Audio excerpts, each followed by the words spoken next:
I call to order the regular meeting of the City of Aransas Pass City Council, September 16, 2019, at 6 p.m. Let's all rise for the invocation and pledge of allegiance. And Mr. Donald Waltz, would you please do the invocation, sir? Father, thank you for your blessings and thank you for your goodness in our lives. And we just thank you for the progress we've made in our community. We just pray, God, that you would continue to lead us and guide us. We pray for your wisdom and blessing to rest upon our city council and our staff. And I just pray, Lord, your blessing would be upon this meeting. Give us wisdom and grace and kindness and consideration for others, we ask in Jesus' name. Amen. I pledge allegiance to the flag of the United States of America and to the republic for which it stands, one nation, under God, indivisible, with liberty and justice for all.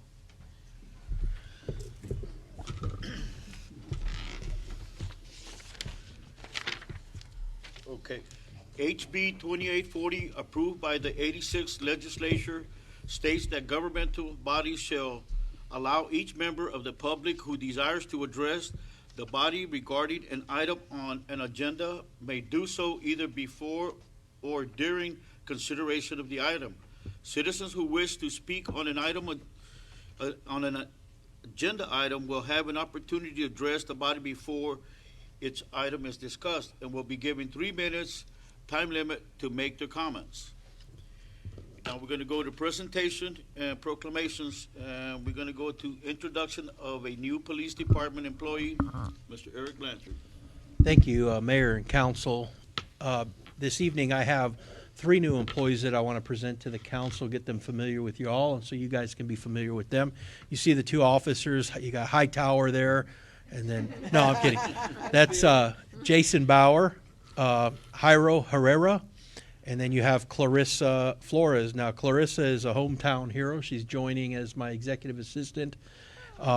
She was, I believe, in the Police Explorers, graduated high school here, has her bachelor's degree in criminology or criminal justice, so we're happy to always hire a hometown hero. And, of course, the 2 officers, they were in the academy with Stephanie Diaz. And so we got 3 out of this latest academy, basically. But anyways, just to present them to you. That's awesome. Welcome. Welcome.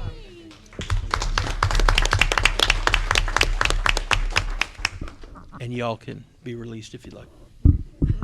Go take down those drug people. Okay, we're going to table the updates for demolition from Roxanne. And we're going to go to board and commission appointments. It's for the Aransas Pass Crime Control and Prevention District, and I believe it's Donald Waltz, Carol, and There's 4 terms that are expiring. It's Terry Stansberry, Donald Bowles, Carol And Salinas, David and David Harris, and they all want to be reappointed. yes, no, so there you go. Okay. Well, I make a motion that we reappoint the 4. I don't have it in front of me. I can't find it. Terry Stansberry, Donald Bolts, Carol Salinas, and David Harris. There you go. I'll second. All in favor? Aye. That works for me. Okay, now we're going to go to the consent agenda. All of the following items on the consent agenda are considered to be routine by the City Council and will be enacted with one motion. There will be no separate discussion of this item unless a council member so request. If the discussion is desired, that item will be removed from the consent agenda and will be considered separately. Well, I'll make a motion, we approve the consent agenda. I'll second. All in favor? Aye. Okay, now we're gonna go to City Manager Gary, and we're gonna go to 6-4, and we're gonna postpone the first 3. That is correct, Mr. Mayor and Council.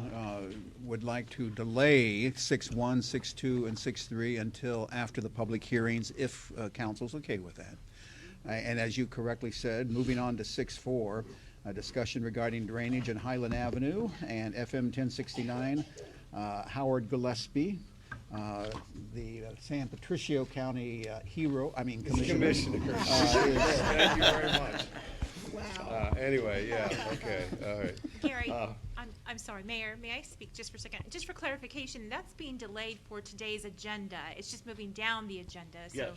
the public knows that they remain, those items will come up. It's not being delayed for another day. Yes. Right. Oh, yeah. Okay, Okay. okay. All right, I wanted to update you on the Highland drainage. I left some information for you the last time you were gonna have a public hearing. The TxDOT went ahead and did approve our idea to put drainage across 1069 right out to Campbell Slough. I want to let you know the field survey's been complete, and the drainage district engineer is preparing the preliminary / draft construction plans to present to TxDOT. Once those are done, they should be done by mid-October, but it has to go to TxDOT for approval, and then they will bid and contract out the work. The drainage district will pay for it, and that's to put two 24-inch culvert pipes underneath 1069 to run out to McCampbell Slough. But the bidding time will probably take about 60 days, so we're probably looking about a completion date of sometime in February 2020, plus or minus some time. But I'll keep you updated as that goes on. I asked to be on the agenda in case you had any questions. Okay, very good then. Thank you. Appreciate all your hard work you did on that. You sure do. That's why you're our hero. Yeah. Thank you, thank you, thank you. Mr. Mayor and Council, the next item is consider an act on approving an intergovernmental agreement between Aransas County and the city for street improvements in the Bandy Lane area. The county received a grant for these improvements, and I sent an email to the appropriate people there and in the county and was told with this intergovernmental agreement, there's no cost to the city. It is being paid for with the grant dollars I referred to earlier. So that's what's before you is an intergovernmental, because we're now in the city, it's now in the city limits. This intergovernmental agreement is necessary for us to be involved with this process. Well, I'll make a motion, we approve the intergovernmental agreement between Aransas County, Texas, and the city of Aransas Pass, Texas. I'll second. All in favor? Aye. Mr. Mayor and Council, next item is consider an act on a request from St. Mary's Star of the Sea Catholic Church to temporarily close Rife Street from Goodnight to Wilson. That will be on Saturday, October 26th from 11 until 6 p.m. This is the 11th annual festival. This request is presented to you each year. So that is what is before you at this time.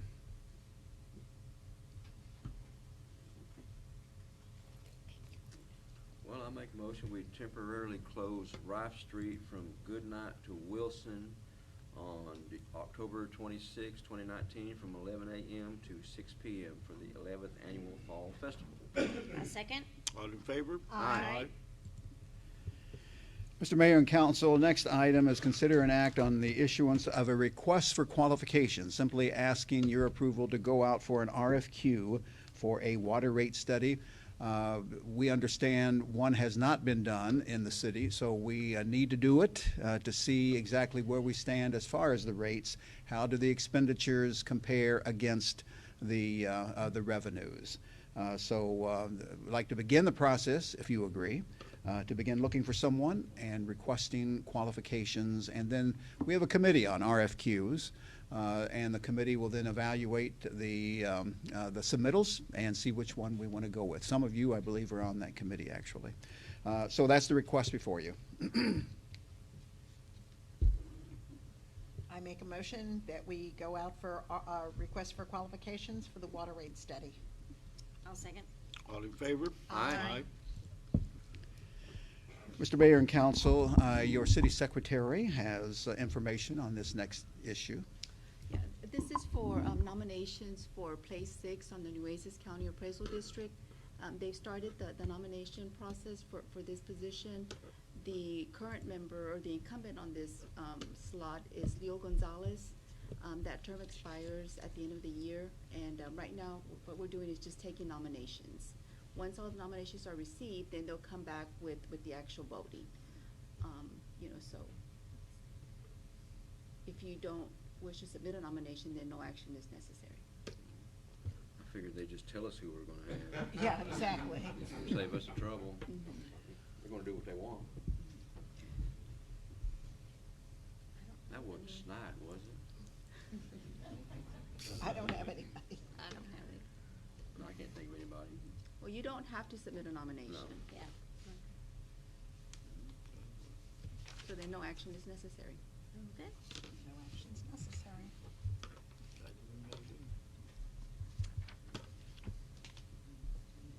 Motion? 4 for 4? No action's necessary. Hmm? No action's Okay, necessary. so we go to the next one. Mhm. We're gonna go to the monthly municipal court report.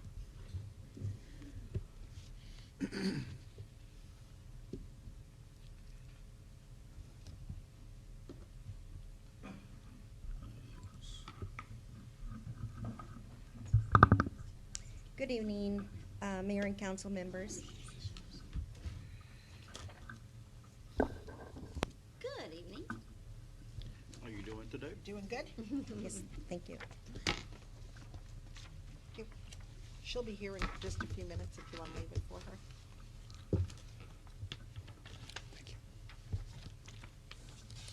Our report for August 2019 is not very long. Cases filed for August is 217, convictions 122, county magistrations 45, CAPAS pro fines issued 35, Class C warrants issued 29, and CID warrants that were signed 25.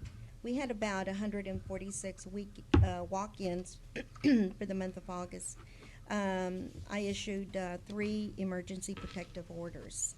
We're still having walk-ins and show cause hearings and juvenile hearings every Wednesday, and we're holding pre-trials on the 1st and 3rd Tuesday of this month.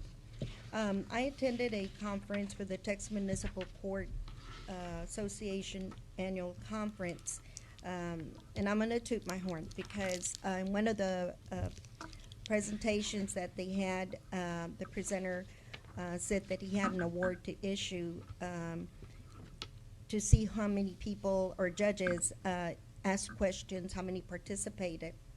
And then he later tells me that I was the first runner-up. So, you know, he said, you need it one more, you know, you would have gotten it. But that just shows that when I attend these conferences, I sit at the front, don't care what's going behind me or anything like that. And also, the court clerks and I attended the legislative update. And then Matea just issued out the report, our monthly report, and on page 6, it has our collection. The total was $23,914.14. The city stays with $15,904.43, and what's remitted to the state is $8,009.71. If y'all have any questions? No? Thank you. Judge, on this report, it's showing a volume of 151 cases that are dismissed by the prosecution, but that is in relation to our internal retention policy. Is that Correct. correct? Yes. So if you saw that number high, it's related to an internal retention policy that we're working on. We have an aggressive city prosecutor, but at the same time, I want to make sure that we do fair and just. And so if we do get cases where I believe something can be done as a result that will improve the citizens' lives, then I will move forward to dismiss the ticket. Otherwise, that high rate right now is due to the internal retention policy. Those are the old cases that were Yes. getting these are off, cases yeah. from 2003, 2004. Right. I think we've gone up to 2007 so far. Yes. And Millie's working diligently on those dismissals. Thank you. All right, thank Thank you. you. Thank you. Now we're gonna go to Development Services. And it's a monthly Public Works report. Mr. Fernando. Good evening, Mayor and Council. Yeah, before you are month of August reports for the utility department. You'll see there's been a decrease on work orders. Come to find out, we had some new staff that didn't know where to turn in the paperwork, so they were holding on to it in their vehicles. So the numbers aren't as low as they look on here. We didn't get that information until I just found out recently that they had them in their truck. So, but on the streets and drainage department, we had most of our concentration on roadside ditches and curb and gutter cleaning. So if you see on the roadside ditches, we did 1,200 linear feet. Most of that was Euclid ditch. They got it scraped and cleaned out while it was dry. They did Highland ditch from Avenue A down towards Wearing Lane. And then they try to work on some of the ones on the north side to clean them out. And then curb and gutter, they did about 4 miles of curb and gutter. Most of it was in the Euclid to commercial area. And then they started hitting some of Deeberry and try to hit the triangle, and they're continuing with that for this month.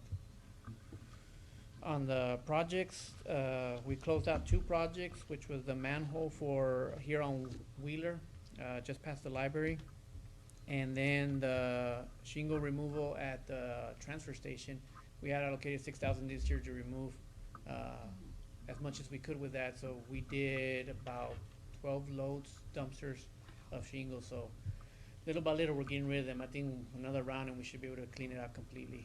As y'all know, the mulch is completely gone from there now, so all we have left is just those piles. The rest of the piles are actual dirt, so once that's out of the way, we're gonna spread the dirt and make it real nice and clean out there. Updates on some of the major projects. Roden Beasley Water, they're about 98% complete. We've actually tested and pressurized the water line. It's now active. We're doing some minor things here and there, cleanup, and then we'll have to do the pavement of Beasley for the portion that belongs to the city. We did put taps out there on every single lot, whether they had a home or not, and left them stubbed out so that for future, it's easier for our staff to just to go and make the connections. There is a change order coming to you on October 7th for that project, but it's for refund back to the city. Oh, We good. actually came That's a good under one. another 27,000 that's coming back towards the city, so. How much? 27,000 Oh. that's coming back. Nice. So that will be, I just received it this morning, the final payout and closeout, so I'll bring it on the 7th for final approval. As you know, the water tower is moving fairly quickly now. This week they're moving to start the next lift up on the tower, so that's moving along. The dog park, we did order all the equipment for the agility course. We did provide water already out there. We have 2 speakers already set up, ready to go with water. And they have automatic shut-off valves so that when someone turns them on, if you're not holding it, it shuts off automatically so the water doesn't run. And they'll be available for people to fill up bowls for their pets to drink. And then the agility course, once it's delivered, we'll have it installed. We'll have canopies, benches, trash receptacles, and then several play equipment for the dogs. Softball field lighting, we're 99% complete on that one. We're just waiting on testing the lumens on the lights to make sure that they meet regulation for the playing fields. Any questions y'all have on any other projects? What'd you do about all the sticker burrs at the dog? That's what I We're just that- wrote We're working down. on that too. We're gonna do a complete, weed kill of that area and then, plant, seed to try to grow some of the hardier Okay. grass in there. Okay. But we don't gotta wanna take the do roots any of the out, though. planting until we get all the equipment in place, cause that's gonna tear up a lot of the area when we're setting the new equipment. I have a question that you didn't actually respond to or talk about, but were you through with your report? I'm sorry. Yeah, go ahead. Okay. I don't know if you're in the middle or done. Our largest complaint is North McCampbell, and I understand where we are with the funding. I also have driven by there, and the orange netting that is there, I just don't feel like that is adequate enough to keep someone from driving through there and getting hurt and suing the city. I think that needs to be barricaded heavily. I'm understanding that cars are going through the neighbor's yard to go around, and she's gonna shoot somebody, and, Yeah, cause you I know, know they all had kinds of- expanded the area, cause that was happening, but it looks like they're still even going further around. right. That Uh, needs to be barricaded so that a dog can't get through there.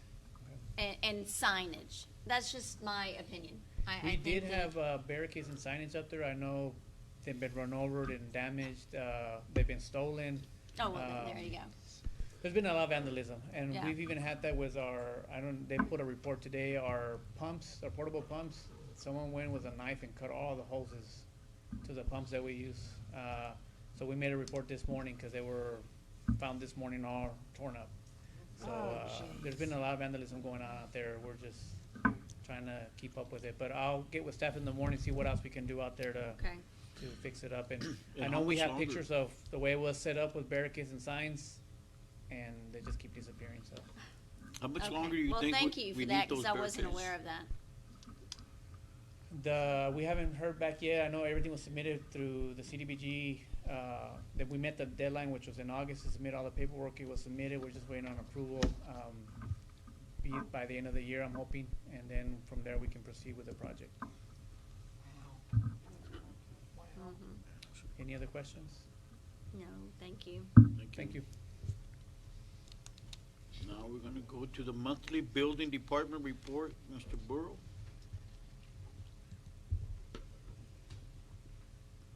Good evening, Mayor and Council. This report is basically a 2-week report. I gave you August last time. So in the last 2 weeks, we've had 99 permits go out the door. 2 of them were commercial, 19 residentials. And the majority of the permits, we had 39 that were electrical. So we're ahead it's kind of hard to compare this for 2-week time frame, but we're ahead of this time last year by about 10 for September. We plan, I'm hoping that the new apartments on Wheeler, we're gonna come pick up their permit here pretty soon and pay up. So, and of course, the bowling alley, it's ready to go. And the medical arts building is down. Yeah. Yes. That looks The cl- awesome. The clinic, Yeah, the clinic. All the It's- dumpsters are still there today. I think but- they've got one load left to remove, but they've swept the slab. And do you know when they're gonna, have they applied for all their permits? Are they ready Not to yet. start? I don't know, can't answer that. I have not seen any plans come through the door, so. We do potentially have someone coming in, Army, Navy Credit Union. Oh, I think saw they're that on- sign I up saw there. that, yeah. Yeah. But I haven't seen any plans from them. They said probably in about 2 weeks. Mhm. AEP is getting ready to open.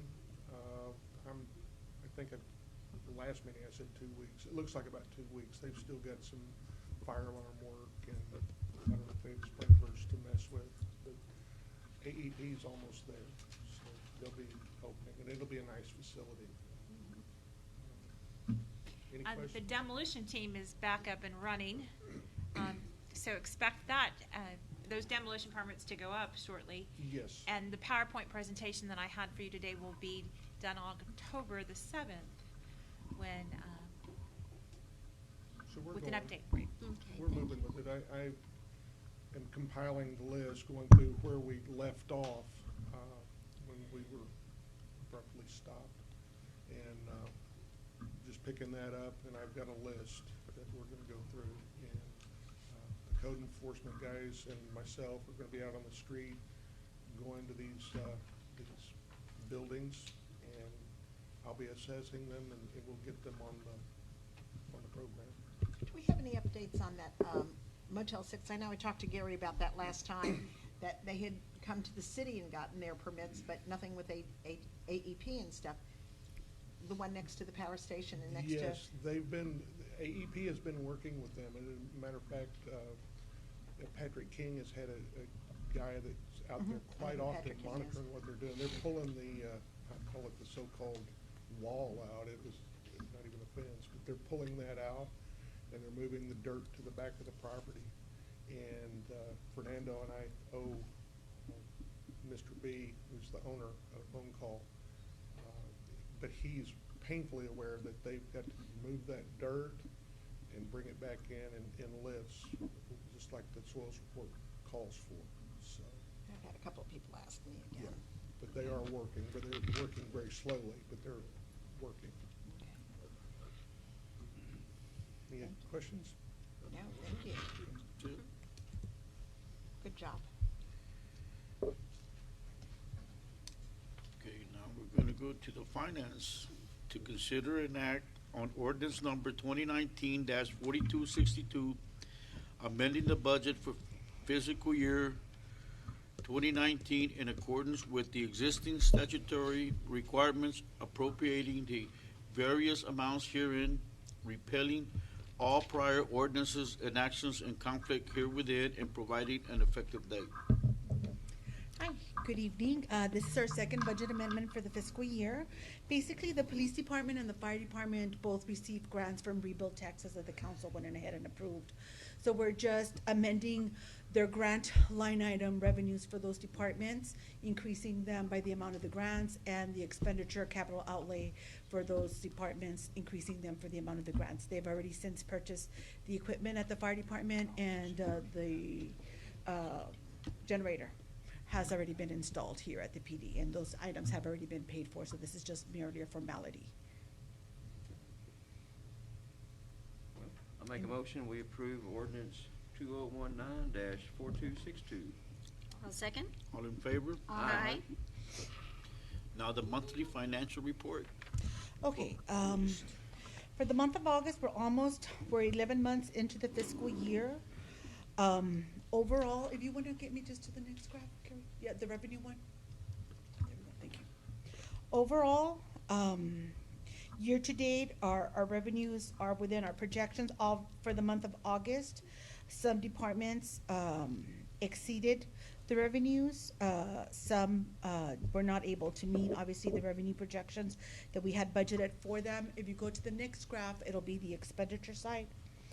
And unfortunately, some departments exceeded their expense revenues, and some came significantly under budget, like the water and sewer. But overall, we're in good standing to end this fiscal year come September 31st. Our next slide is a property tax collection. We're about $4.4 million this year compared to last year at 4.1, and the year before that at $4 million. Sales tax. Year to date, obviously, we're not comparing ourselves to 2018, but comparing ourselves to 2017, we've been able to sustain that sales tax growth. We're at about 224,949 increase from 2017 before the storm. So we're doing really well there. Overall, the following slide is all three entities combined together, because we keep in mind, we collect 1 penny, MDD collects half a cent, the Crime Control Board collects the other half cent. So combined together, that's what they've collected year to date, all three of those entities. Do you have any questions? I do. Yes. I understand the increase in expenditures on the general fund. Yes. What do we pay for in the hotel motel fund? Why? Oh, we paid them their quarterly. Hot tax funds? Yes, Funding? Okay. they get paid Okay. 70% of what we Right, collect. okay. So we may have paid them a little bit late, Okay, but yes, thank you. yes, ma'am. Looking good. I think that's it, right? Thank you. Okay, now we're gonna go to public safety is consider an act on renewing the memorandum of understanding the Aransas Pass Police Department and the Drug Enforcement Administration. Mr. Eric? Thank you, Mayor and Council. This is just a standard item that I like to bring to you guys when you guys do the budget. Every year, we have to approve the agreement between us and the DEA, Drug Enforcement Agency, for the 2 officers that we do have assigned to that task force. I will tell you that under their new direction with the new SAC, Special Agent in Charge out of Houston, their direction is to do much more local impact. So I can't share details, but I can tell you that they have been pretty busy in our area working cases and trying to take them to higher levels, and hopefully I'll be able to put some good news out to the community soon. But anyways, this is just approving that we keep that arrangement and that agreement in place, assigning those 2 officers to the DEA. Awesome. All right. renew the MOU between the Aransas Pass Police Department and the Drug Enforcement Administration. I'll second. All in favor? Aye. Now we go to the monthly public safety report. Again, Mayor and Council, thank you, and thank you for that approval. Just pointing out the stats for the month of August 2019. Patrol basically recovered a stolen vehicle. Because of a GPS that was on board, they were able to track that vehicle. They recovered that vehicle for Houston PD.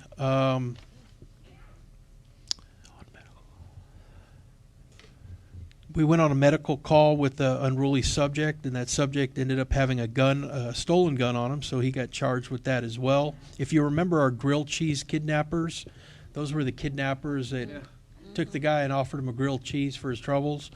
While they were locked up, some other crooks decided to break into their house and steal a whole bunch of stuff, including vehicles and all the work. So anyways, CID was very successful at recovering much of that stolen property and making an arrest on that.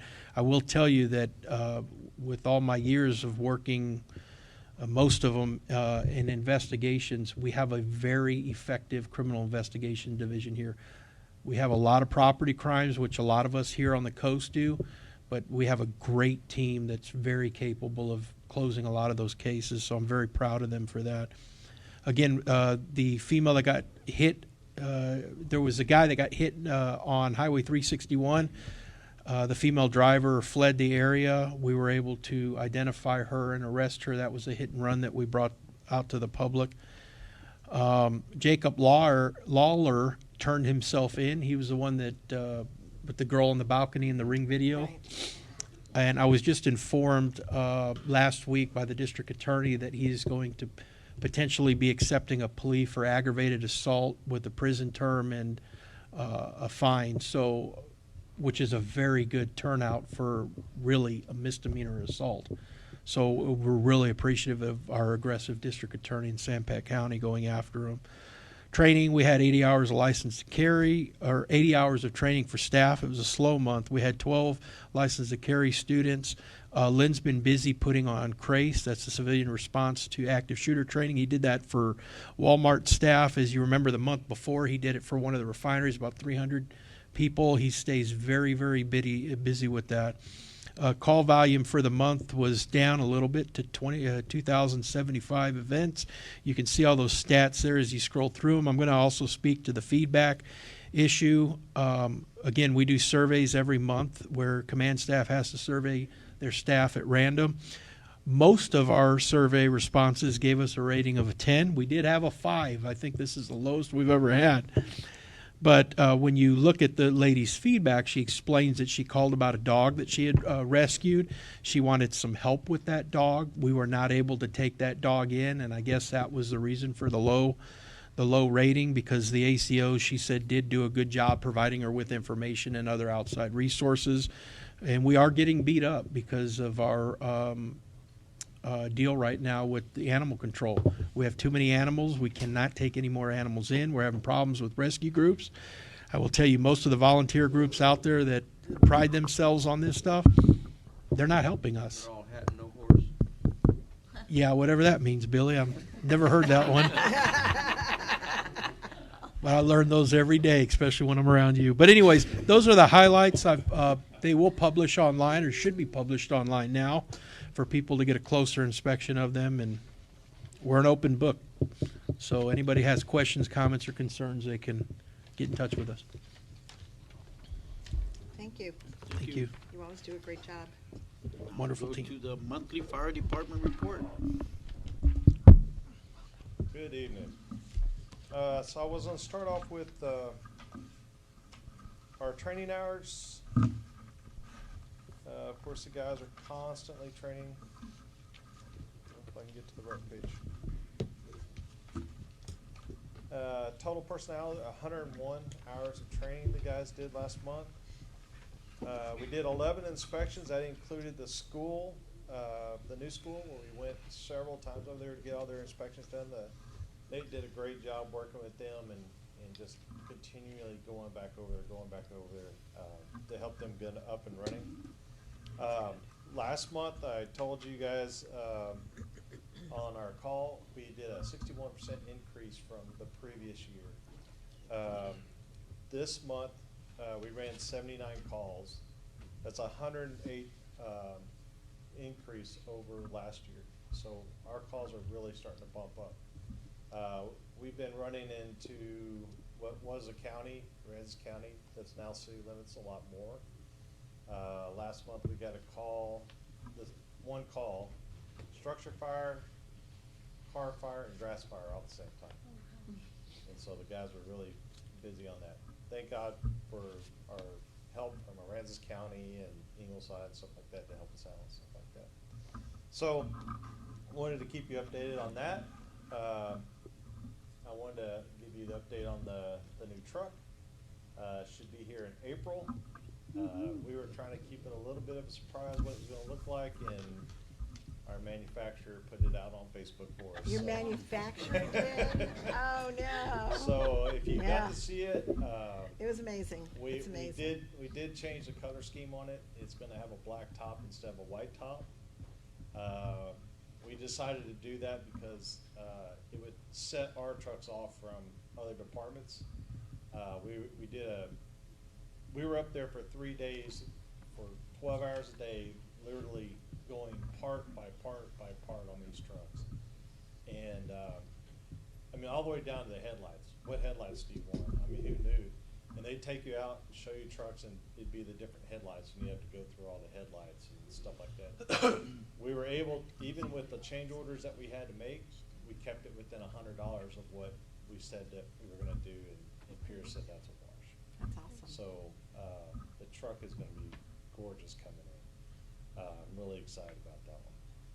I was also let you guys know that, the fire department just got done doing all their hydrant testing. And they're part of the maintenance work that we do, and this is where we go out, we test each fire hydrant inside the city. The guys will actually do some maintenance, grease couplings, make sure everything turns, they flow water out of it, and then they get the water, that hydrant can flow. So if you see some of the hydrants, they'll be red barrel, but then the caps on the top are a different color, orange, blue, green, some, red.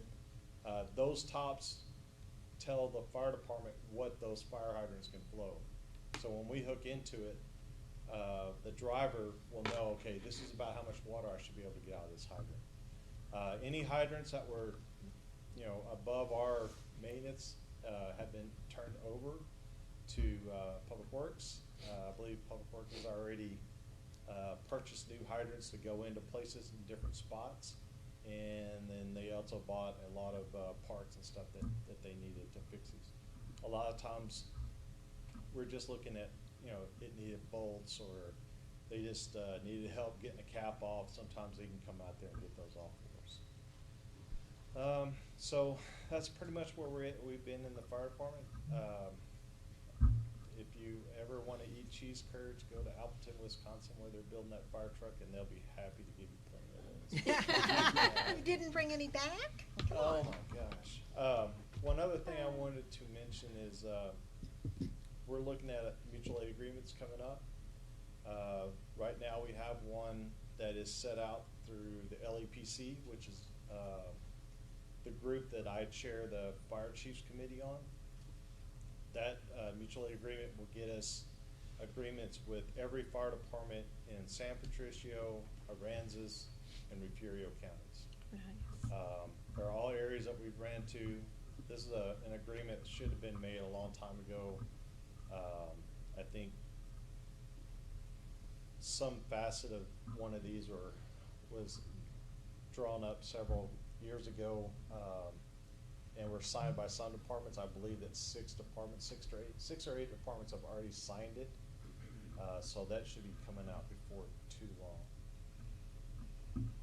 Very good. So any questions? I have a question. How many fire hydrants need to be replaced? I don't have that. Okay. I can get it though, because we can pull that out of our system. Every fire hydrant that we do goes into our computer system, and it actually prints out like a service ticket for it. And then that service ticket goes to, Public Works. Okay, and what's usually the turnaround time to get those replaced, once you've ordered the fire hydrants and have them in stock? I'm just thinking, If there's something else going on, there's no water break, it's usually within the day to have the fire hydrant repaired. I just think it's, We've done about 15 already, and we just ordered 7 more, so, we're getting them out pretty quick. I just think it's critical to have fire hydrants working. I do I too. came across a customer, one of our residents that was very upset about one of them not working close to her house. Okay. So that's why my question. Yeah, so, I mean, the fire department's affiliation with the hydrant is just that we use them.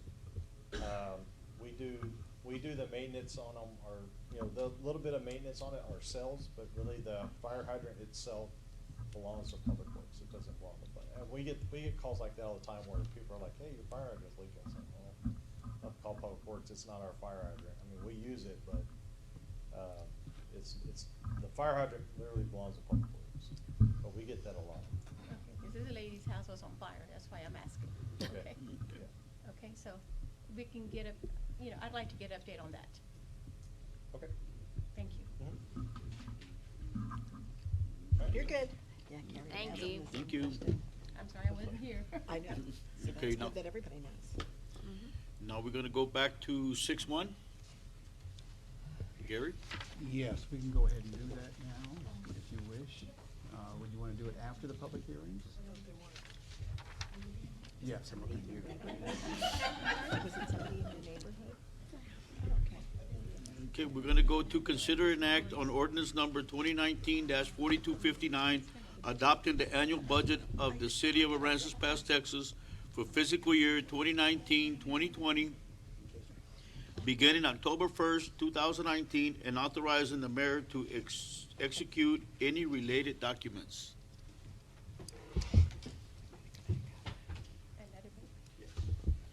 Mr. Mayor, let me do some introductory here. This is the annual budget, and I'm passing out copies of the annual budget and the capital improvement plan. This is the time of the year to act on it, and your finance director will give you a quick overview of what's in the budget. And a lot of work has gone into that, as you can see. But we're here to answer any questions you might have.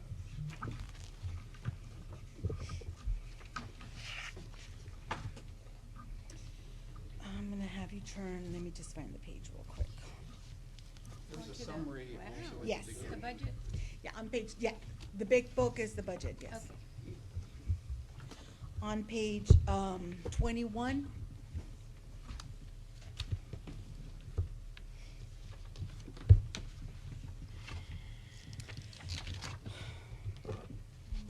Basically, it's just a consolidated, where we're gonna start the year, where we're projecting the year to end for this fiscal year for every fund that the city has.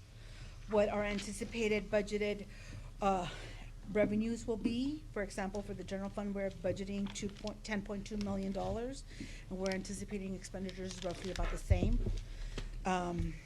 And for the debt service, just money going in and coming out as well. For the fund, for the water and sewer fund, that's, you've approved going out for a rate study already on that fund. We are running at a deficit there, but we do have fund balance to cover that. The harbor fund, the aquatic center, right now it's gonna have to be, we're hoping to cover the rest of that deficit for, throughout the fiscal year. The civic center also, with the transfer in from the MDD board, it's gonna be at 11,000, projected increase. And so you have all the funds there, all the funds that we have for the city, and that's at a glance. So now if you wanna go further into the book, I know it's a big book. I think this is the biggest budget, presentation we've had, and I encourage you, to go through it and read it. It has a lot of the history, the departments, but each department, each fund, basically, if you go to the table of content, will have a page number associated to it that you can turn relatively quickly to that page and say, okay, I want to see the expenses, well, I want to see the revenues, for each particular fund. But at a glance, page 21 is just a glimpse of what you're gonna find summarized in the other pages in the back in more detail. This is just a summary. Do you all have any questions? I want to point out also that you may ask yourself, why are we approving the budget before the tax rate? We're required to approve the budget before the tax rate. It's not our choice. That's the that way was it is. made clear to us during the training session that several of us attended. So we're following state procedures on that. Yes, the taxes that we levy are only to cover the budget, the operating budget for the city. So therefore, the operating budget has to be approved first, then you approve, your property taxes that you levy, because ideally at that time, you know what you need to levy to cover your operating expenses. And, Pretty much it. It's, as you can see, there is a fund balance and that, a growing fund balance, which we've talked with you about. is if you reflected notice in on this page budget. 22, yes, sir, on page 22 to 25, you'll see the fund balances for each fund. You'll see where the general fund begins at 3.4, the revenues that are gonna be coming in, the expenditures that are gonna be going out, and on page 23, you'll see what we're projecting that fund balance to be at the end of 2020, at the end of that fiscal year. And that's the same thing for every single fund that the city has. And that's a good measurement for the entire budget, especially the general fund, is what is that fund balance, especially the general fund, since it covers so much. And after many years, it's growing now. And thanks to the council and department heads and the work that everyone has put in on it. I know it seems like a lot. We do have a lot of graphs in the budget that maybe at a glance you may want to look at and say, where's all my funding coming from? You want to look at page 57, the general fund, and you can see right off the bat that your two major funds, your two major revenues are your sales tax and your property tax. They account for 55% of the whole pie, and then you see the other. So we have those kind of pie charts throughout for each fund, so that you could see at a glance without having to read all of it, where all the money's coming from. We're wanting it to make it more user-friendly. It talks about the budget process. It has all our policies. We even have a glossary, because there may be some terminology that you may not be familiar with. So there's a glossary there also. Yes, I went all out this year.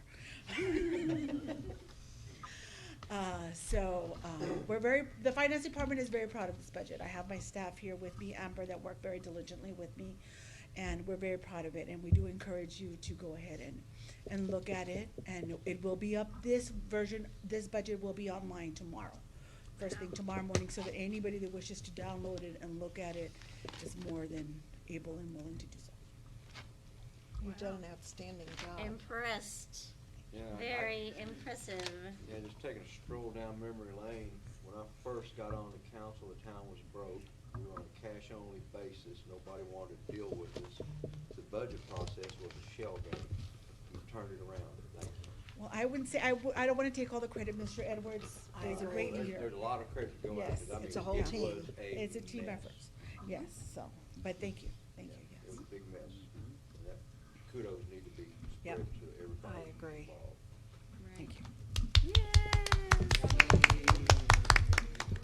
Good job. Good job.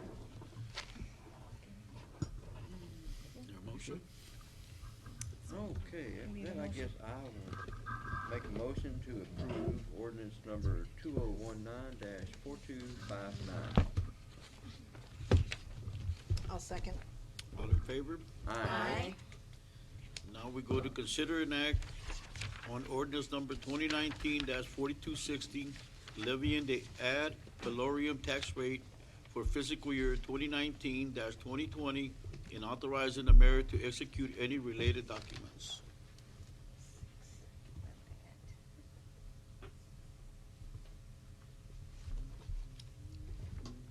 I was still looking at that. That was exciting.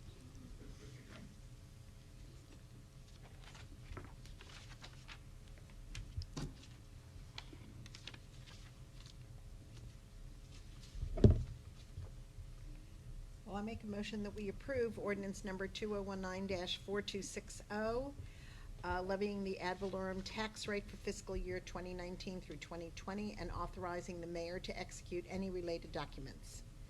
A second? All in favor? Aye. Now we go to consider an act on ordinance number 2019-4261, ratifying increase of $618,146 in property tax revenue from last year's operating budget as reflected in fiscal year 2019-2020 operating budget.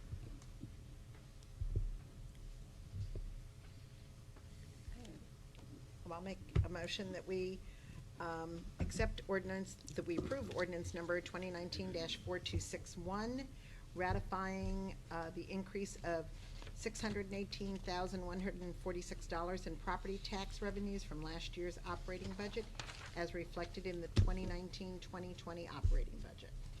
A second? All in favor? Aye. Now, I'm gonna, Let me, this next, I'm sorry, go ahead, Mayor. Oh, the next item, there are several public hearings scheduled before you. And Brenda Hoyas has gracefully agreed to come back and lead the discussion on this. Several important issues that will be under the public hearing category. And want to give you the opportunity to comment on several different issues. But this is something that has gone before P&Z. In all cases, I believe, Brenda, in all cases, all were unanimously approved. Am I correct on that? Okay. Yes. Including an important item that we hope will warrant some discussion, and that's the GLO issue at the very end related to housing. It impacts our entire community. So Brenda, you want to just start walking through? Thank you. There are 5 different ones that we're going to look at. The first one is a pretty simple one. Right now we have auto rentals in general business area that are approved with a conditional use permit. Now, conditional use permits are supposed to be used only for emergency or temporary uses. So in order for anyone else that would like to have a rental business of automobiles, the only thing that we need to do is actually just put it on the use tables of the zoning code. So if we put, once doing that, then it would allow any businesses with auto rentals to be approved on general business only. And so that would amend the zoning ordinance 1308, Part 3, Section 10-200, Schedule of Uses, -213, Motor Vehicle Uses and Related Uses by adding auto rentals in general business and amending the numbering from there. What number are we on? I know I've read it We're before. on 12-5. 12.5? Oh, yeah, zoning, okay, under. Okay, so we just Public hearing. jumped 12.1, 2, 3, and 4. Okay. Okay, we're on 12.4 and 12.5. I was like, where are Okay. we? Yeah. Okay.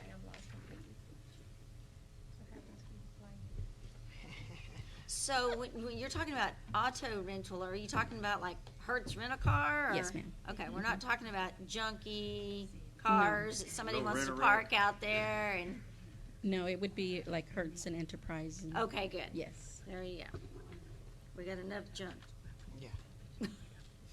I would hope no one would be renting junk vehicles. Oh, you never know around here. No. Ran a tire, so. Rent a tire. You rent a tire. I've seen that. Not here in Aransas, but I know this place where you can go rent a tire. You gotta be kidding. That's funny. We're not getting there, so. tires and rims. I know rims you can rent. Oh, that's ridiculous. Wow. Moving on. The staff recommends approval. This is mainly for Enterprise Rent-A-Cars, which right now has a conditional use permit, and they're willing to renew it, but so they want to renew it for another 20, 30 years, which is not applicable for a conditional use permit. Those are only a maximum of 5 years, so the other resolution would be to do this. Why did we do a temporary permit, conditional use to begin with? Does anybody know? There was a conditional use permit done about 12 years ago. I mean, that's a business. But why was it under conditional use? Yeah, and rather than I- just a regular permit, business permit. 12 years ago, there's Do you no have a clue? telling. No, Yeah. no. 12 Okay. 12 years ago. Okay. We were all hats and no horses, or something like that. Hats and horses, no hats. Is Okay. there- Okay. Is there any comments from the public? Who could top that? Oh, Okay, any other comments, questions? questions, concerns? No, Okay, I think well, that's great. I declare the public hearing closed. And now we go to consider an act and approving an ordinance number 2019-4263, amending the Aransas Pass zoning ordinance, Part 2, Section 10-200, Schedule of Uses 10-213, motor vehicle uses and related uses, repealing all ordinance or parts of ordinance in conflict herewithin, providing a severability clause, providing for penalties, providing an effective date. Well, I make a motion that we approve ordinance number 2019 through dash 4263, amending the Aransas Pass zoning ordinance, Part 2, Section 10-20, Schedules of Uses, 10-213, motor vehicles, uses and related uses, repealing all ordinances or parts of ordinances in conflict herewith, providing a severability clause, providing for penalties, providing an effective date. I second. 2019-4263. All in favor? Aye. 12-6. 12-6. 12-6. Mayor, before we go to the next public hearing, let's go back to items 6.1 and 6.2. State law requires that we do a roll call vote on those two items. So I'm gonna read the item and then call for a roll call vote. Okay, so on 6.1 and 6.2. Okay, yes, 6.1 is consider an act on ordinance number 2019-4259, adopting the annual budget of the city of Aransas Pass, Texas for fiscal year 2019-2020, beginning October 1st, 2019, and authorizing the mayor to execute any related documents. So, Mayor Gomez, Yes. Council Members Abrego, Yes. Ellis, Yes. Moore, Yes. Scruggs. Yes.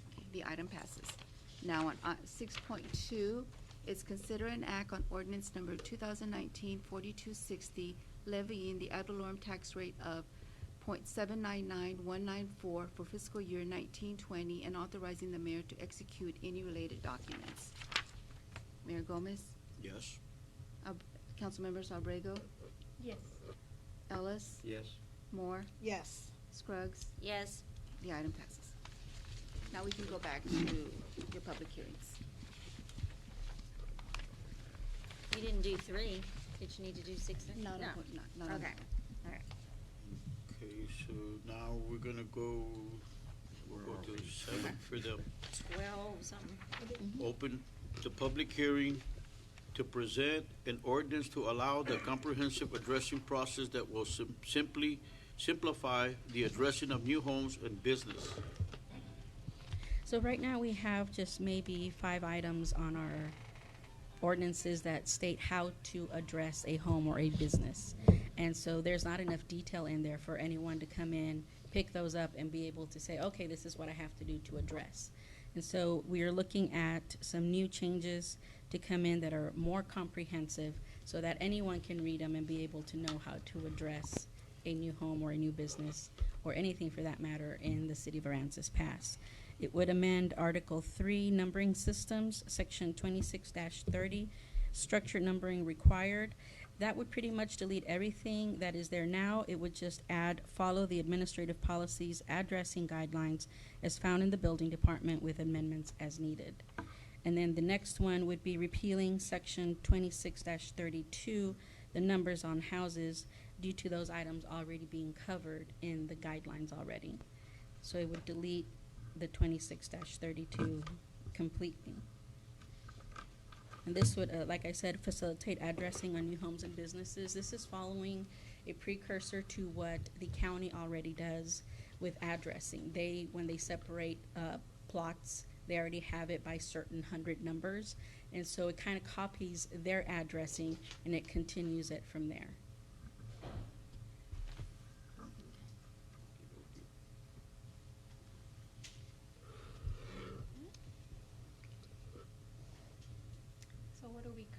use now?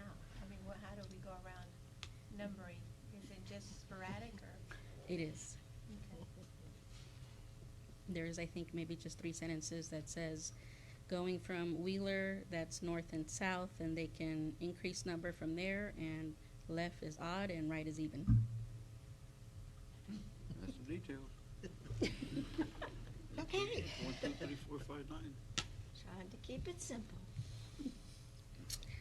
Okay. So, And this is just for new homes? New homes and It'll be businesses. there. Everything else would stay the same. It'll stay the same? Yes, ma'am.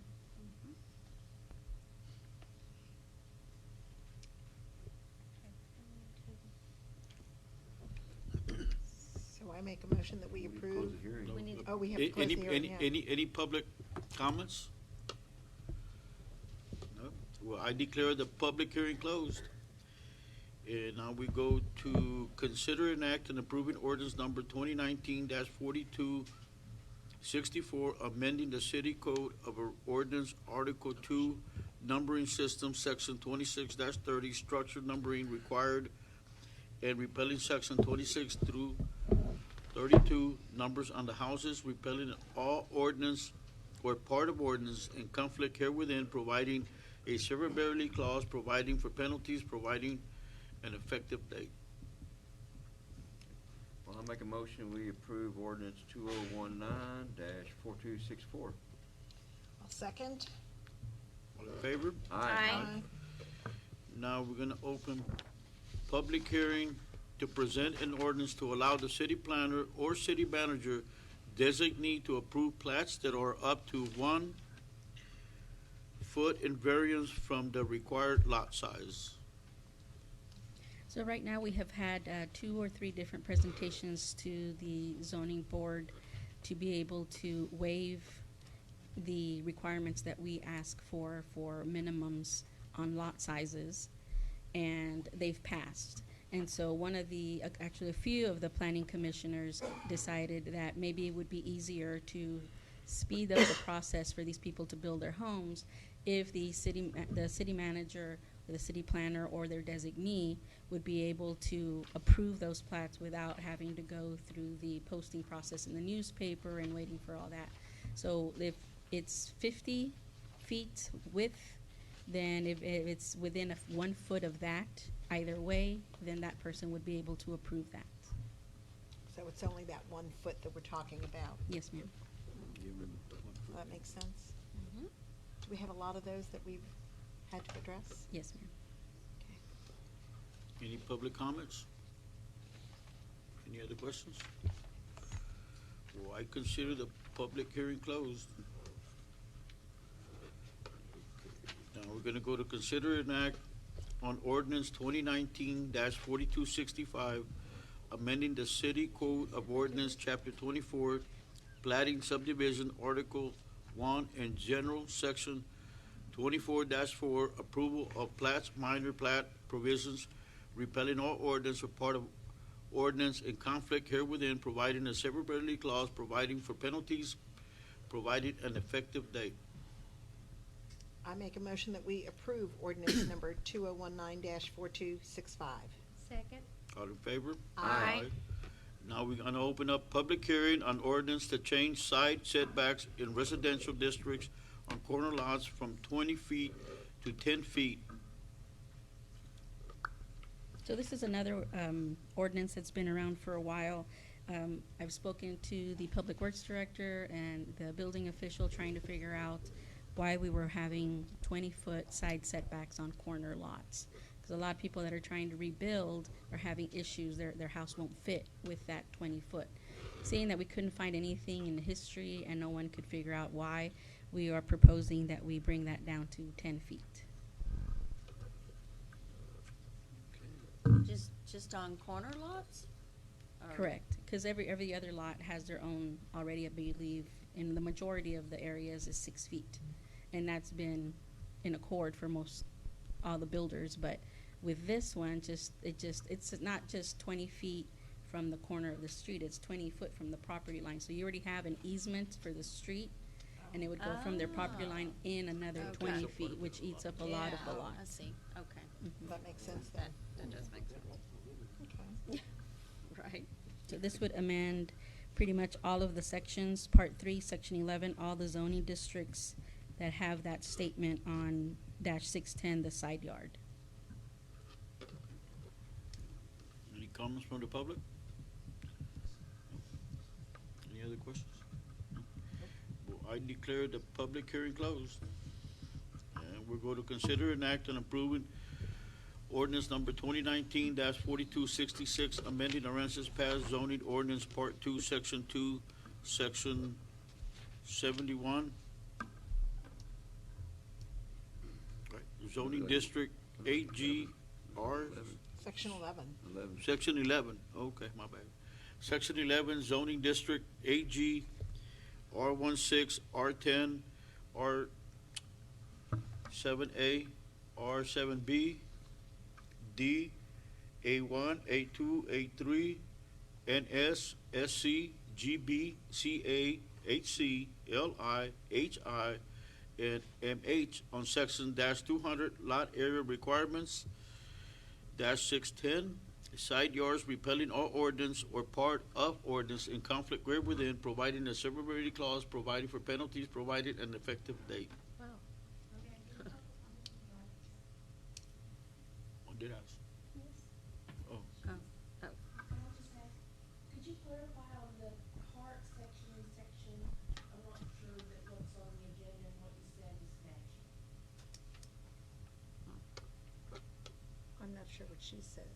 Say it again, Carol? Yeah. Where are we on the agenda? Aransas Pass zoning ordinance, comma, part, this says 3, comma, section 3, comma, section 11. No, Part 3, Section 11. Now it's section 3. Part 3, Section Oh, it 3, says Part 3, Section 11. Section oh, yeah, but 11 I on think I ours. said section 2, section, Part 3, Section 3, okay. Yeah. That's what we have on our laptops, but that's not what we have in the print. Uh-huh. Yeah, the print is incorrect. If it's supposed to be Part 3, Section 11, no, part 3, section 3, section, what you got? It's two Part sections? 3, Section 11. I've got Part that. 3, Section 11. So we just need to get rid of this no, one, but there's the part, one section 3 section. out of there, and Yeah, the- section 11? There's part, section, section. Oh, okay. Part 3, section 11. Yeah, Okay. so this section So this 3 is- goes Yeah. away. Section 3 in here is not, Okay, Section 3 you take out. okay. Yeah. can we do that? On here, I don't, okay, we wanna make sure I'm checking with the attorney. As long as your motion is correctly stated. Okay. There's no language in the agenda to apprise the public of what the action item. Okay. Thank you. Thank you, Carol. Does he need to read it again? Okay. Consider an act on approving ordinance number 2019-4266, amending Aransas Pass zoning ordinance, Part 3, Section 11, zoning district, AG, R16, R10, R7A, R7B, D, A1, A2, A3, NS, SC, GB, CA, HC, LI, HI, and MS, MH. PD. You missed PD. No, he said- HIPD and And MH. MH. That's You right. didn't say PD. Is that on? No, I said MH. Well, I have PD on mine. It's both, yes. You have what? I have PD. HCLI. Is that on? HC, LI, HI, and MH. No, see, PD PD. is on mine. Yeah. Oh, so we need to add PD. PD, is that on the head? Language on the agenda and the language on your executive summary are different. The agenda language has the extra language, section 3, that should be deleted. But there's a, The agenda language also has missing PD. PD. Okay. But this one ain't got it. So, I believe that staff wants to include Yes, PD. correct. Is that correct? Yes.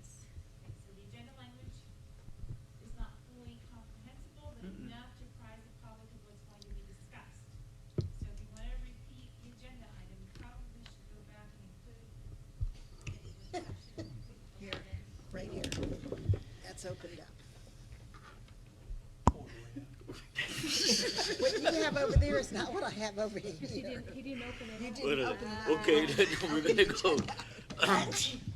We're gonna go to consider an act on an ordinance amending the zoning ordinance Part 3, Section 11, zoning district AG R16, R10, R7A, R7B, D, A1, A2, A3, NS, SC, GB, CA, HC, LI, HI, PD, and MH on sections -200 lot area requirements -610 site yard repealing all ordinance or parts of ordinance in conflict herewithin, providing a severability clause, providing a penalties, providing an effective date. Attaboy.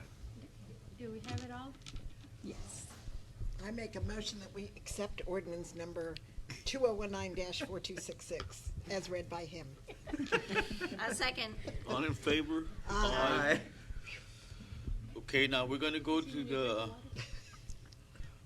we're gonna open public hearing on an ordinance to allow the general land office build homes to waive zoning requirements such as lot square footage, setbacks, and minimize home square footage due to the no changes allowed by the general land office, only builders approved by the GLO and set approved designs by the GLO, and will be waived zoning requirements listed above to expedite reconstruction due to catastrophic events.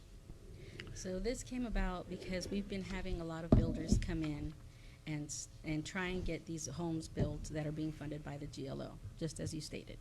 And so the issues have been that the lots are too small or the setbacks don't fit.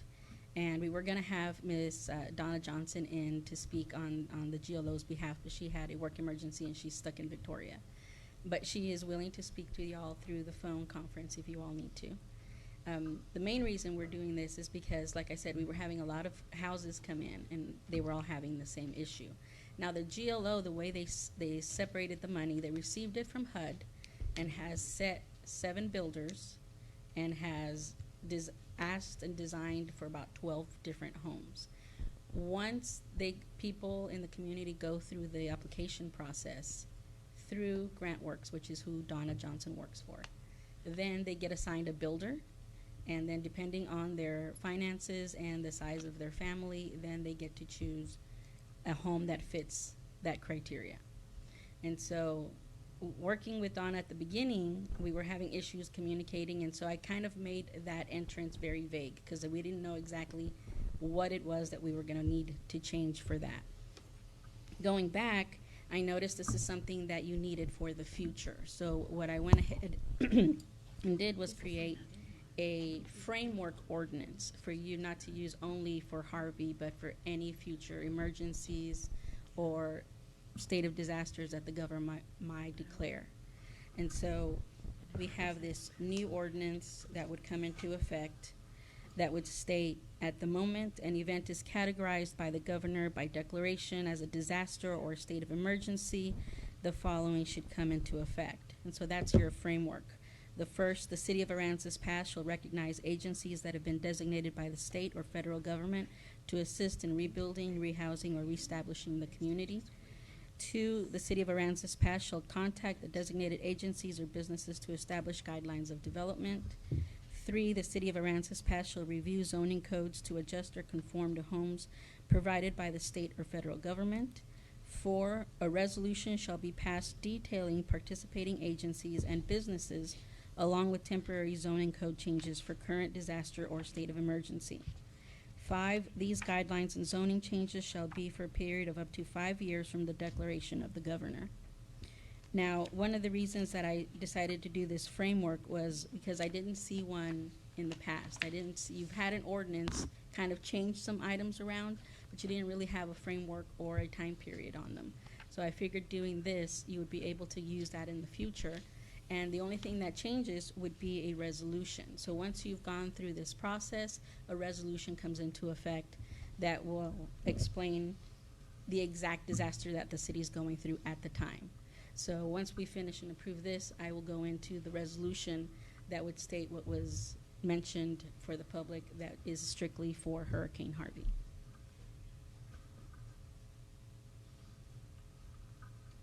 And it's only good for 5 years. We have to renew it and adjust every 5 years, If needed, yes. if needed. And the reason for the 5 years is because at the last meeting for P&Z, Donna mentioned that it takes about 1.5 years, if not 2 years, for federal funding to come down to the state level. And once it's at the state level, it might take another 6 months. For this Hurricane Harvey, they were saying that it actually went faster than usual. It went about 1.5 years for it to come to the general land office. So it went a little bit faster, but now their builders are saying that with the amount of people that are coming for the housing and the funding, it's gonna be for another 3 years. So it'll be a total of 5 years before this whole process is finished. That's the application process, or is that the actual building of the homes? Actual building of the homes. Okay. Because the funding has already been set by the federal government, it's already been set by the GLO. Now it's the application process through GrantWorks, so now people are coming in even more and doing their applications. So once they get their applications, we're talking maybe 60 to 90 days once they're approved to be able to build. So, and it'll take, okay, this is just, the 5 years is just for the funds and then get everything for the application, the contractor, but it doesn't actually include the building of the home. Right, because they might get it like at the end of the 5 years. Okay. But the home's already approved and everything, so after that, it's just the building That's part. not- Okay, just wanted to make sure of that. Yes. Do we know how many homes at this time are approved for Aransas Pass on this GLO? When I was here, we already had 3, 2 in St. Pat and 1 in Aransas County. But they still have a lot of funds available, so it depends on how many people go and apply. I wonder how the word is going out to the people about this. That's I what know- GrantWorks is doing. They have the contract with GLO, so they're responsible for getting that word out. But there's a process that they're following also as far Correct. as communicating with people. Yes.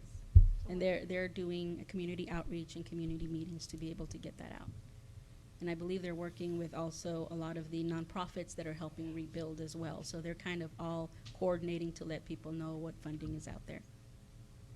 So it still doesn't tell me how someone that living in Aransas Pass is getting word that has no social media, no newspaper, no nothing. How are they getting the word? That I'm not too sure of. Okay, because that's, I just don't want this money to run out, or say the time period is over, Mhm. and a resident comes up and says, well, I had no idea that this was out here. Right. Because I'm seeing a lot of homes that are just still in really sad shape. Mhm. Don't know if the homeowner doesn't have the funds to rebuild and the family cannot help them, and so the house is just gonna sit there.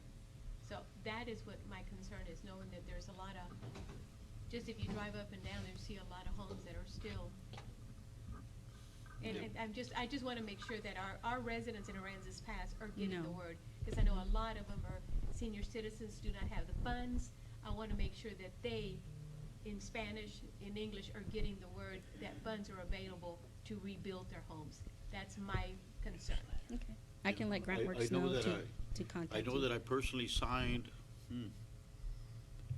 every bit of like 65 letters, maybe 75 letters for the Red Cross to rebuild their homes here in this area, here in Aransas Pass alone. So those homes are gonna be rebuilt. Well, it's the Um, beginning of the process. A lot of them. Well, I just Well, wanna make, I just I wanna know that make the letters sure. that I got, Yeah. they're- But this is a different program. yes, it's a totally different program. So I just wanna make sure that word is getting out. Correct. I don't want them to say it's going here to Rockport, Ingleside, or anywhere else. Right. And our residents here are not being notified. Mhm. The poorest, the ones that really need the help. That's Right. just my concern, and I know, it's like, Vicki, quit talking about it. I just really, it burns me on that.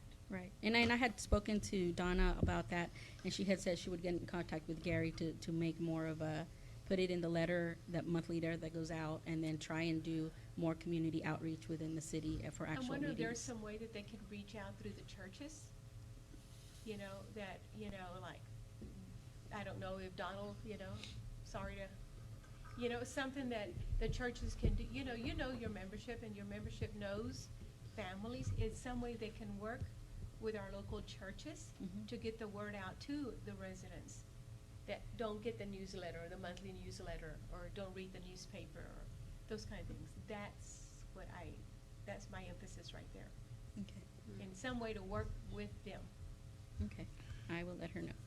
That's one of the reasons I was hoping Donna would be here tonight, because I'm sure she has an answer for us on how they are communicating.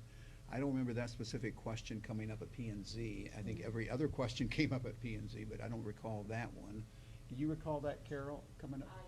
I don't either. No, I had spoken to her on a separate Oh, you occasion did? on that. Okay. And she had mentioned that she's willing to do maybe a meeting at the Civic Center to be able to bring people in and speak to them on that. Okay, so we will get with her to emphasize the concern that the council has as far as communication with people within our community. Yes. Okay. Okay. May I ask a couple of questions here as I'm looking over this proposed ordinance? I see in the caption, there are two things. One of them is that you're providing for penalties. There's no penalties for this. You're imposing a penalty on the city, right? No, not on the city, no. Who would you be imposing penalties on? That might have been a typo on my part, because I just have a general one that we go to, so we can scratch that out on that one. I didn't know I had left it on there. And I apologize for this, but I haven't seen Brenda and haven't talked. Yeah, So let's that's take okay. out the providing penalties part. Yes, Which is the, Recognize that. that's on the actual ordinance. The other part. Right here. In the caption talks about repealing prior ordinances, but we have no ordinances pertaining to this, right? So we're Not to the framework one, no. Mhm. So we can. You do can, the repealing yes, ordinance as well? correct. Council's follow along. what is that? The caption says to repeal all ordinances, but we have no ordinances relating to this. ordinance. Okay. The other concern that I have in reading this, Brenda, is you drafted it saying at the moment an event is categorized by the governor. Mm-hmm. I'm not sure if I should take that literally or intentionally, because at the moment means immediately right then, and we certainly can't do it right then, we have to post Mm-hmm. for either an emergency agenda or for a regular agenda or special agenda. Okay. So I'm not, we may want to talk about changing that language. Like a pond declaration or something? Mm-hmm. Maybe within a reasonable time period. Okay, that's fine. And then, under that section, you're imposing that the city shall do something. And, I'm really thinking the city may do something. Why is that? When you're self-imposing the city to do something that they may not like to do at the time. Mhm. And you would have the city violating their own ordinance. So they wouldn't want to get together with other agencies and set up a plan for development? I think the councils at the time of the declaration should make that decision. But that's my opinion, that's not the council's opinion, that's just my legal opinion about generally not the city self-imposing upon themselves to act on something. Because if they're self-imposing on themselves to act on something and for whatever reason didn't act at the moment, Mm-hmm. then there could be claims filed against the city for failing to act. Right. So I think it's good practice, and there should be something written that allows them to do that, but doesn't mandate to do them, because we just don't know what. The situation, correct. Mhm. Well, I got my 2 cents. There's a hell of a lot of confusion here. I think we need to table this I and agree. clean It needs this to up be and vote on it the next tabled. Yeah. meeting. Okay. This is too Yeah. confusing. Too confusing. That's the reason we wanted Donna here. There was that confusion at P and Z, and she cleared it up very quickly, and it was unanimously approved. They saw the importance of it. Well, let's get Donna in. So if, Yeah, I certainly don't want to stop anything from passing if we're getting homes built. Well, I don't want to pass something that's wrong either. well, we can't do anything until this passes. We can't, if they want to put something in a house, on a property that doesn't meet our specifications, we can't do it until this is approved.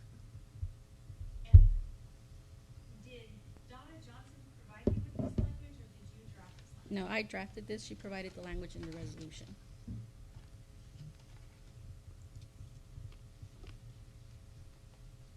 Okay, so on the ordinance, we would be taking out, it would be in rebuilding after a disaster or state of emergency, we would take out repealing all ordinances or part of ordinances in conflict herewith, providing a severability clause, and we would take out providing for penalties, and we would leave in providing an effective date. And the word shall, which sentence does that go? It's towards the bottom under the whereas.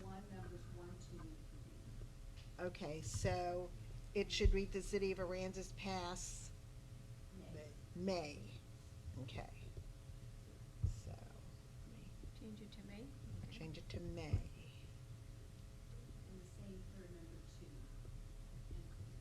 Okay. Oh, what happened to me? You're right here. I went to highlight and change it. Okay. And this is just a framework ordinance with the steps to follow. And I understand where Roxanne is coming from. We don't know what type of disaster or natural disaster is gonna happen or what situation the city's gonna be in, so I'm okay with changing the verbiage on that. I'd also recommend that we just add under section 1, you want to leave the language at the moment an event is categorized by the governor and within a reasonable time period. I just need for there to be a reasonable time period, because you can't, at the moment, the governor declares disaster immediately. You still have to comply with the Texas Open Meetings Act.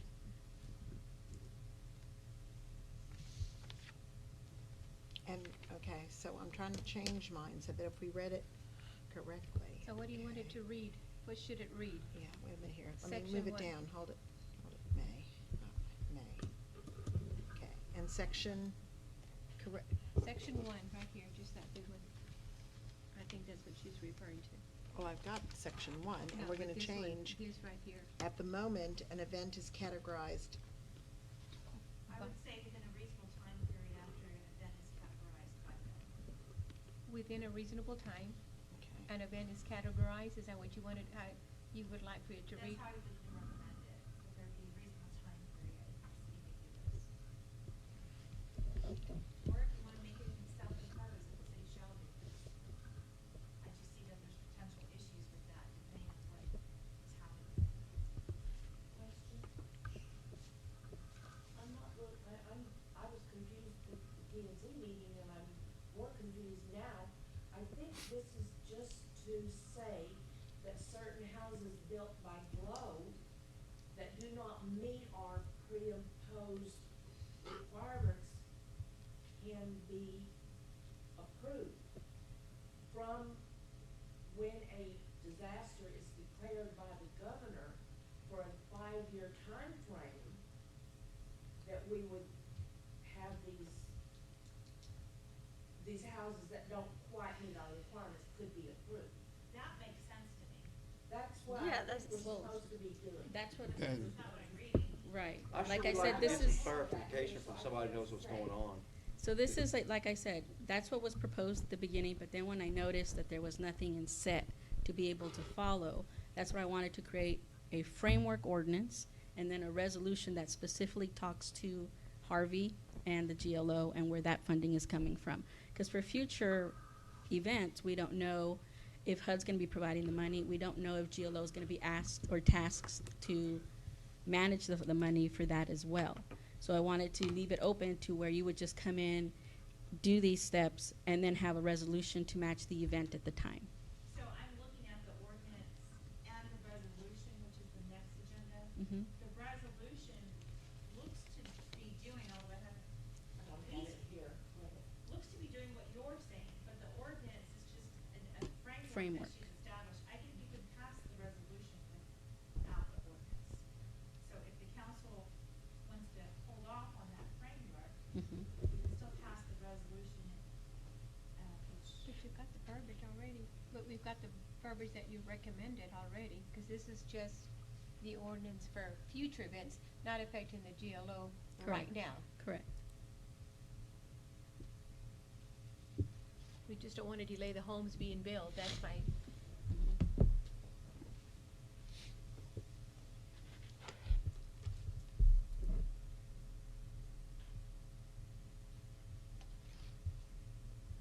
So again, this main ordinance is just a framework for every other event that may come in the future. And then the ordinance, the resolutions that come afterwards following this framework would be specific to the event and the needs that are at that time.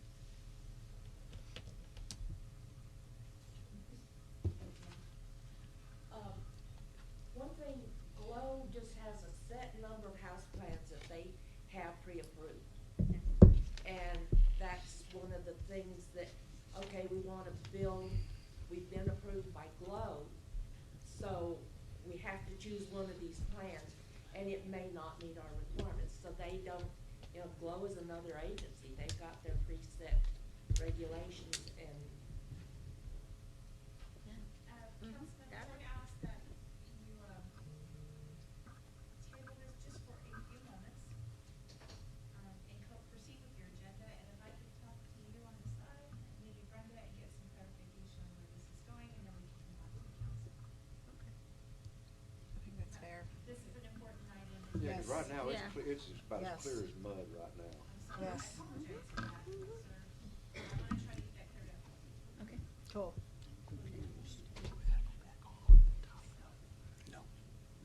Just this one issue. What you can do is just temporarily postpone items, all of the GLO items, and you can go to the curfew. Yes, And then we can come back. Okay, we're going to use. Okay. Curfew's the first one. It's the very first public hearing, the very first item. The very first meeting's gonna make me drink tonight. Okay, now we're gonna go to 12.1, which is the minor curfew ordinance. Back to 12-1. 12-1. 12-1. We skipped it. And then it's 12.2, presentation and discussion on the minor curfew ordinance effect on the community and problems that the ordinance was intended to remedy. Thank you, Mayor and Council. So the curfew ordinance must be renewed every 3 years. That's a requirement if you want to have a curfew ordinance. You may recall, some that were on the council, we did renew this back in 2016. Since that time of renewal, officers have issued out 86 curfew violations. Roughly, that comes down to just under 2.5 a month if you were to go month by month from 2016 when you renewed this ordinance to today.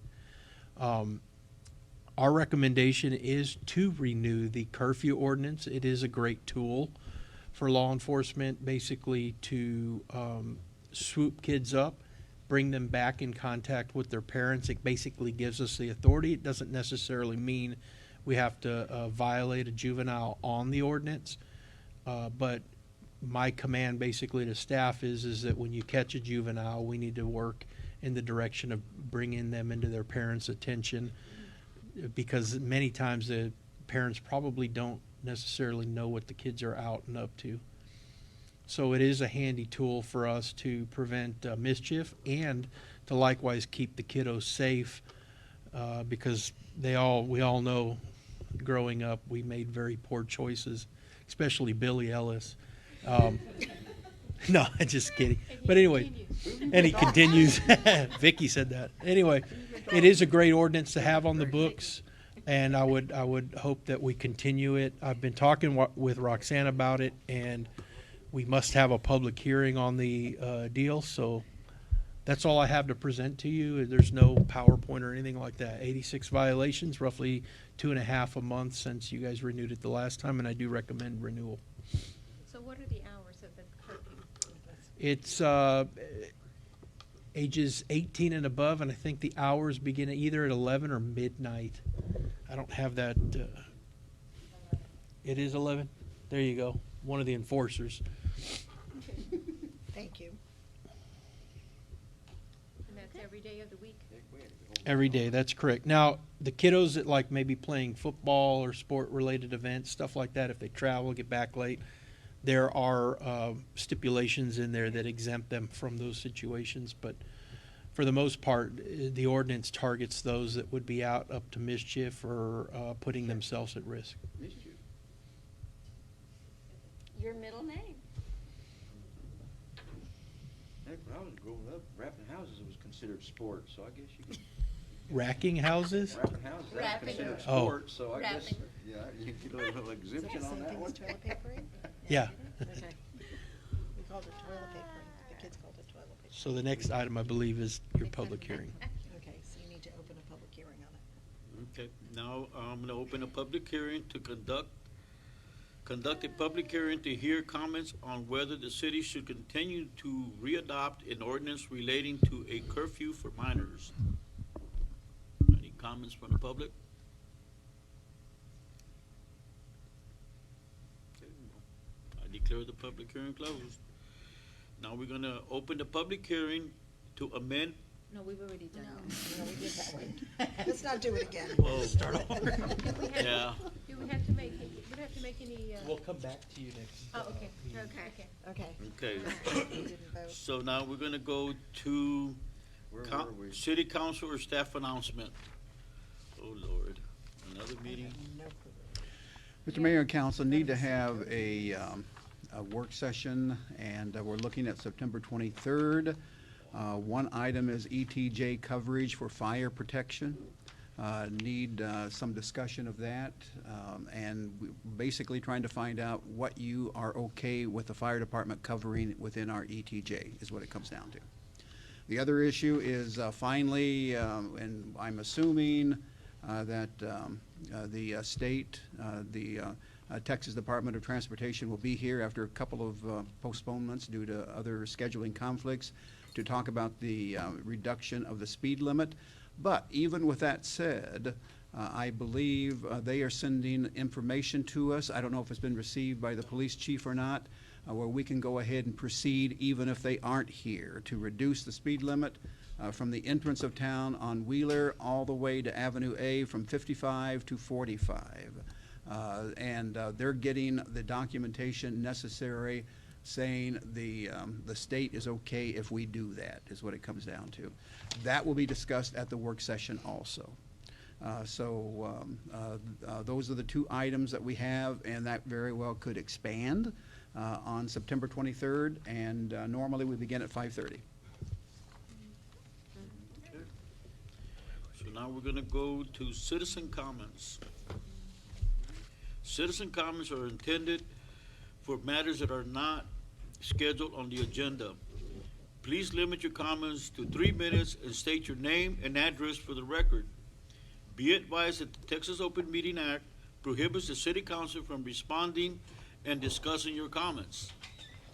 The law authorizes the following: make a statement of factual information, recite existing policy, advise that this subject may be placed on the agenda for a subsequent meeting. Nadia? Nobody?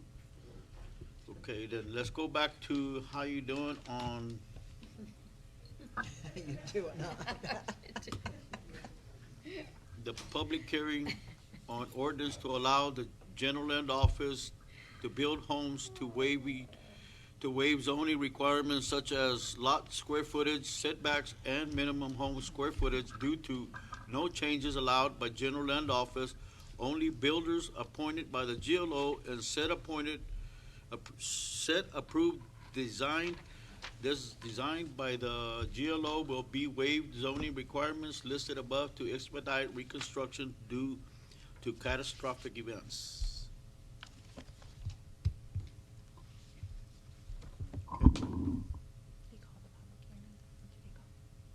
You called the public hearing. I did it, I had to do it again, no? Yeah, do it again because we went ahead and we. I'm sorry, sir, I heard you call the public hearing for that. Yes, again. Okay, so are there any comments from the public? Any more comments? Oh, okay, now I'm gonna close the public hearing. Now let's go to consider an act on ordinance number 2019-4267, create an ordinance for resiliency and rebuilding after a disaster or state of emergency, repealing all ordinances or part of ordinances in conflict herewithin, providing a severability clause, providing for penalties, providing an effective date. So now what is it gonna be worded as? I'm frantic, my brain is frantically working, trying to figure out how to simplify what I have understood in the back room. The Planning and Zoning Commission wanted to be able to allow the GLO, the General Land Office, to submit applications for building homes after disasters. For those applications to be immediately granted so that we could move fast in the rebuilding. Is that correct? The word immediately, it would be an individual getting approved by GLO and then coming in and requesting a building permit, at which time we would be able to approve it if it did not meet the ordinary setback size requirements. Which is a noble thing to do. And that's what your resolution does. If you look at, gosh, what number is that? It's 4268. I'm sorry, 2018-928. It's resolution number 19. 2019-928, So 19. which is the next agenda, okay? That's what that resolution does for the GLO. The question became, I guess, amongst the group, well, how do we make sure that in the future city council members will allow this to happen as well if there's another disaster? And Brenda thought passing an ordinance mandating that the council do this was the best way to do it. In reviewing the ordinance, though, and not understanding exactly what had happened in the zoning commission, I found in the ordinance, which is the agenda item today, right in front of you, that you need to take out the language providing penalties, because there's no penalty. You need to take out the language repealing all ordinances, because there's no current ordinances that relate to this subject. Okay, how can you repeal something that doesn't exist, right? Okay. And the third thing was, this ordinance does self-impose upon the city council that you do something at the moment the governor declares disaster. And the things that they want you to do, you can't do at the moment the governor declares disaster. You would have to do it with the posting of the agenda, because this is basically requiring you to pass a resolution, like you'd be doing tonight. Does that make sense? Okay. Okay. So what do we do? So, in the immediate urgency of trying to get these homes rebuilt, as a city attorney, my legal recommendation is that you remove repealing the ordinances, all past ordinances. You remove providing a penalty, that in the language of the ordinance, that you say within a reasonable time after the governor has declared the disaster, the city of Aransas Pass may do the following. And the may will allow you to come back and pass a resolution, like you're gonna do tonight, assumingly, on the next agenda item. So there's an ordinance and there's a resolution. The ordinance is saying, you know, let's all agree that we're all gonna come together and identify agencies and pass a future resolution if there's a disaster that allows the GLO or any other agencies that can build, have their qualified people come in and apply for variances without having to wait to go through the process. And the resolution is the one that identifies the agencies and who's allowed to do that. I'm trying to make sense of this as easy for you because I'm just now making sense of it myself at tonight's meeting. I apologize as a city attorney if I've confused any of you. I just wanted to make sure I understood and that what was being portrayed to you was indeed what was written in the language. Okay.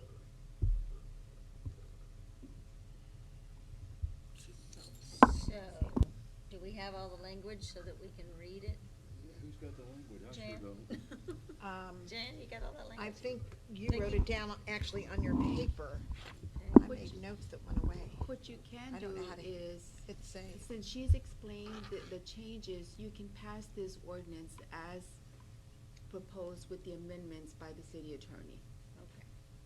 Oh, that's a good way. If you wanna handle it that way. Cause I've noted all of the changes that she's Do recommended. we really need to do this? That would help in the future for your framework. Yes. Yes, we need to do this. So your motion would be to pass the ordinance 2019-4267 as amended. Okay, I'll make that motion. I make the motion that we pass ordinance number 2019-4267 with the changes recommended by the city attorney. I'll second. All in favor? Aye. Yeah, yeah. Aye. Aye, aye, aye.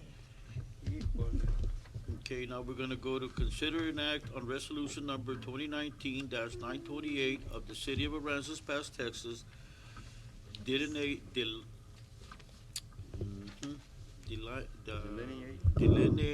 guidelines of development between federal, state, and local agencies funding housing reconstruction due to Hurricane Harvey. So this is the resolution that actually states what is needed for what's the storm that hit us right now. So it would be, the General Land Office has provided a list of builders authorized by the GLO to build for the homeowner assistance program. So let's say Joe Flo Builder comes in and says, oh, I'm part of this program. Well, if we can go down this list and see that they're not on here, then they're not allowed those variances for that builder. And they specifically have said DSW Homes, J.W. Turner Construction, Stonewater Construction, Briso, Core, TKTML, and RM Quality Homes are the only builders allowed to build these homes. Now, this is for this particular storm, right? Yes, Harvey? ma'am. Okay. Mhm. The second part of the resolution would state that there are the 12 house plans to be built by the state of Texas, whose plans will be provided. Those plans have been provided and they have been emailed to Fernando, so he has them in his drive. Okay. And those are the only 12 houses. They have stated that they will not spend money again on redesigning houses just to try and make them fit on a lot. If it doesn't work, the family is left with no home.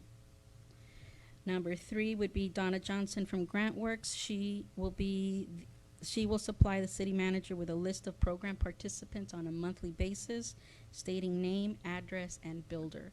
So we would have that monthly list to be able to go back and say, these are the only ones that are being able to get this variance. And when will we see that list from Donna Johnson? After this is passed, she is going to provide one. Okay. And then every month after that, because there will be new participants as they Sure. apply. Okay. These are the setbacks that we came in agreement with. She spoke with the builders, she spoke with people at the GLO, and so number 4 is the setbacks on the homes. The minimum front setback would be 15 feet. The minimum side setback would be 2 feet from the property line, but not less than the required distance to another residence as per the City of Aransas Pass adopted fire or building codes for 2018. C, minimum back setback of 10 feet, and the minimum lot coverage would require no requirement. And that one doesn't have a number 5, so that would go back to the framework saying it would be a maximum of 5 years.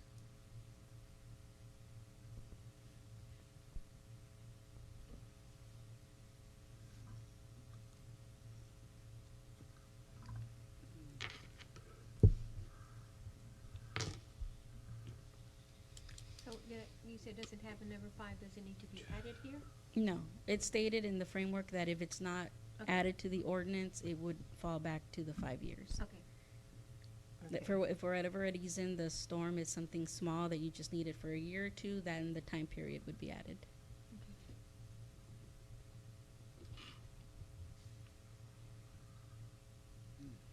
So, are you gonna, I make a motion that we approve resolution number 2019-928. Second? All in favor? Aye. Okay, now we're gonna go to executive session. I believe there No. was one more. I hope There, not. that's added as an exhibit also, which is just the resolution template as well. Where's that? Where is that? Oh, okay. Gotcha. Gotcha. Okay, We already thank did you. public comments. Yeah. Oh. I already did that. I know, Yeah. I was just telling Carrie. That's, we go into executive session and I think it turned off. Okay, I'm gonna take this one. It doesn't work for me. I turn it on and it blinks 3 Okay, times. we're gonna go into executive session, and we're gonna do Section 551.087 deliberations regarding economic developments negotiation related to economic development at LWR Stransky's Properties. 15.2, Section 551.071 of the Texas Open Meeting Act, to meet with his attorney to seek legal advice on a matter in which the duty of the attorney to the city council under the Texas Disciplinary Rules of Professional Conduct of the State Bar of Texas clearly conflicts with the Texas Open Meeting Act relating to, number one, Com Brown Harbor lease, Coast Point Company. Number two, Association Against Annexation Abuse versus City of Aransas Pass, cause number 8-19-0169-CV-B in the 156th District Court of Aransas County, Texas. Update on Com Brown Harbor leases, environmental regulations, and 15.3, Section 551.074, to deliberate the appointment, employee evaluation, reassignment duties, discipline, or dismissal of a public officer of employee, the city secretary.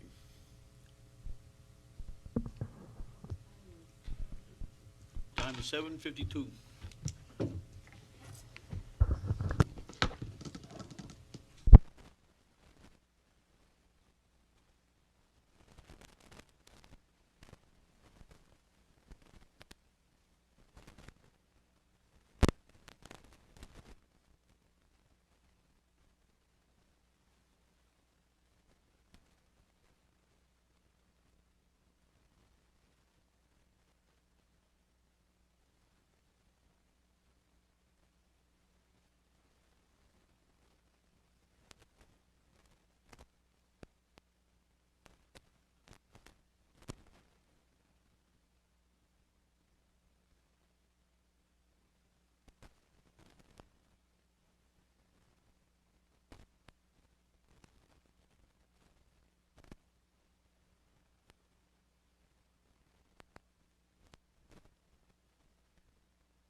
motions. All right. Set the monkey to the chin. Okay, we're gonna reconvene in open session to consider and take action, if any, on any items discussed in executive session at 9:31. Take it away, Billy. Okay, you got it. I make a motion approving a lease agreement with Coast Point Company for a total linear footage of 180.03 feet, beginning on November 1, 2019 through February 1, 2022 for property at Track 1, Lot 101, Block S, Com Brown Harbor, and Track 2, Lot 102, Block S, Com Brown Harbor. I'll second. All in favor? Aye. All right. Oh, here we go. So I get this one right here. Okay. I ain't gonna start laughing, okay. Shut up, Gary. I make a motion to terminate consultant contract with Mary Juarez and extend a full-time city secretary employment offer to begin October 1, 2019. Do we have to make a salary? Did you say the salary? You didn't, you're working for free. She didn't put it on here, so I guess it's free. 61? At 61. At 61,000 a year. I second. All in favor? Aye. I make a motion that we adjourn. Second. All in favor? Aye. Aye, aye, aye.